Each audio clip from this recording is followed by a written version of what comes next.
अभी बात हो रही है वक्फ तरमीमी बिल की पर बात हो रही है।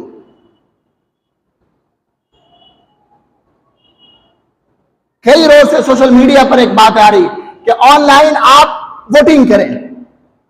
जो मुस्लिम पर्सनल लॉ बोर्ड है उन्होंने एक तहरीक चलाई, एक मुहिम चलाई कि आप ऑनलाइन मुहिम चलाएं, आप वोटिंग करें। अपने ईमेल के जरिए से आप जो है रिजेक्ट तरमीमी बिल 2024 आप लिखें और भेजें अपना नाम मोबाइल नंबर के साथ। एक मुहिम चल रही, मैं आपसे कह रहा हूं आप भी शरीक हो, ताकि ज्यादा से ज्यादा वहां दिखे कि नहीं मुसलमान इसके खिलाफ है। लेकिन मैं एक बात कहता हूं, सुनो,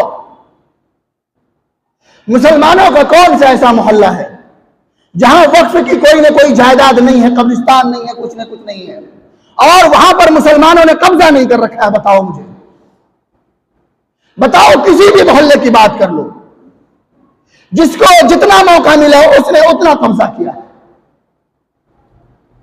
हमने क्या किया?